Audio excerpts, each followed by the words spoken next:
வணக்கம் தலைவா, அனைவருக்கும் இனிய வணக்கம். இன்னைக்கு நம்ம இந்த ஒரு வீடியோவில் எதை பற்றி பார்க்க போகிறோம் அப்படின்னு பார்த்தீங்கன்னா, தமிழகத்தில் பொங்கல் பரிசு தொகுப்புல இந்த முறை ரொக்க பணம் எவ்வளவு தெரியுமா? முக்கிய தகவல் ஒன்று வெளியாகியிருக்கு. தமிழக அரசு தேர்தலுக்கு முன்னதாக 3 முக்கிய நலத்திட்டங்களை தொடங்கியுள்ளது. இந்த திட்டங்களை டிசம்பர் மாதத்திலேயே தொடங்கி செயல்படுத்தப்பட உள்ளன.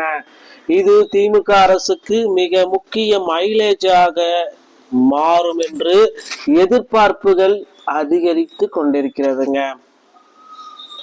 தேர்தலுக்கு 3 முக்கிய பெரும் திட்டங்களை திமுக அரசு செயல்படுத்த போறதா சொல்லியிருக்காங்க.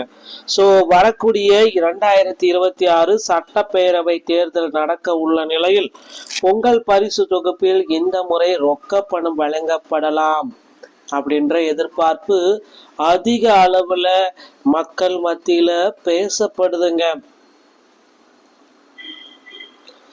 ஸோ என்ன பேச்சுக்கு எவ்வளவு ரூபாய் வழங்குறாங்க, தமிழக அரசு யாருக்கெல்லாம் அந்த மக்கள் தொகை, இந்த பொங்கல் பரிசு தொகையா எவ்வளவு ரூபாய் வழங்க போறாங்க அப்படின்ற மாதிரி கேள்விகள் எழுந்த வண்ணம் இருக்கு. தமிழகத்துல அடுத்த ஆண்டு ஏப்ரல் இறுதி அல்லது மே மாதத்துல சட்டசபை தேர்தல் நடைபெறும் என்று எதிர்பார்க்கப்படுது. அறிவிப்பு மார்ச் தொடக்கத்துல வெளியானதும் புதிய திட்டங்களை அறிவிக்கவும் செயல்படுத்தவும் தடை விதிக்கப்படும். இதனால் டிசம்பர், ஜனவரி, பிப்ரவரி ஆகியவை மட்டுமே செயல்பாட்டு காலமாக இருக்கும் நிலையில் அரசு இந்த மாதத்திலேயே 3 முக்கிய நலத்திட்டங்களை துவக்க தயாராக உள்ளதுங்க. ஸோ ஒன்று பார்த்தீங்கன்னா, மகளிர் உரிமை தொகையை எல்லாருக்குமே கொடுத்துடலாம் அப்படின்ற மாதிரி போயிட்டு இருக்கு. மாணவர்களுக்கு லேப்டாப்பும் கொடுத்துடலாம் அப்படின்னு போயிட்டு இருக்கு. ஆனால் மிக மிக முக்கியமானது இதுதான், பொங்கல் பரிசு தொகுப்பு செவ்வனே செயல்படும் நிலையில் இந்த ஆண்டு ரொக்க பணம் உதவி வழங்கப்படலாம் என்று அதிக அளவு எதிர்பார்ப்புகள் உள்ளது. கடந்த ஆண்டு 2025 இப்ப நடந்துட்டு இருக்கிறது. ரொக்க தொகை நிறுத்தப்பட்ட நிலையில தேர்தல் நெருங்கும் சூழலில் மீண்டும் ஒரு உதவியை அறிவிக்க கூடும் என்ற அரசியல் வட்டாரங்கள் கவனிக்கின்றன. தலா 3000 வழங்கினால் செலவு 6800 கோடி. ஸோ 6000 வழங்கினால் 13260 கோடி.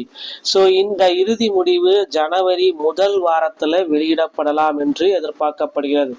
வருடம் தோறும் பொங்கல் பண்டிகையை முன்னிட்டு தமிழக அரசு பொங்கல் சிறப்பு தொகுப்பையும் பொங்கல் பரிசு தொகுப்பையும் வழங்குவது வழக்கமான ஒன்று. அதன்படி தைப்பொங்கலை சிறப்பாக கொண்டாடும் வகையில் பச்சரிசி குடும்ப அட்டைதாரர்கள் மற்றும் இலங்கை தமிழர் மறுவாழ்வு முகாம்களில் வசிக்கும் குடும்பத்தினருக்கும் தமிழக அரசு சார்பில் பொங்கல் பரிசு வழங்கப்பட்டிருக்கு. கடந்த 2021 அதிமுக ஆட்சியில பொங்கல் பரிசு அதிக அளவுல கொடுத்தாங்க. 2500 கொடுத்தது குறிப்பிடத்தக்கது. அதன் பிறகு 2022 21 மளிகை பொருட்கள், 23 24 பச்சரிசி கரும்பு 1000 ரூபாய் தொகுப்பு இதெல்லாமே வழங்கப்பட்டது. ஆனால் இந்த ஆண்டு பொங்கல் பண்டிகையின் பொழுது எதுவுமே இல்லை. மக்கள் எல்லாமே அதிருப்தியில் இருந்தாங்க. ஸோ இது இவங்களை பார்த்தீங்கன்னா திருப்திப்படுத்துற நோக்கமா வரக்கூடிய பொங்கல் பண்டிகைக்கு 5000 இல்ல 6000 ரூபாய் கொடுக்க போறாங்க. ஸோ 1000 ரூபாய் அதிகரிச்சே கொடுக்க போறதா முடிவுகள் வந்துட்டு இருக்கு. இதற்கு உண்டான டோக்கன்கள் அனைத்துமே டிசம்பர் மாதம் 10ஆம் தேதிக்குள்ளார உங்க அருகாமையில் இருக்கிற ரேஷன் கடைகளில் நீங்கள் பெற்றுக்கொள்ள முடியும்.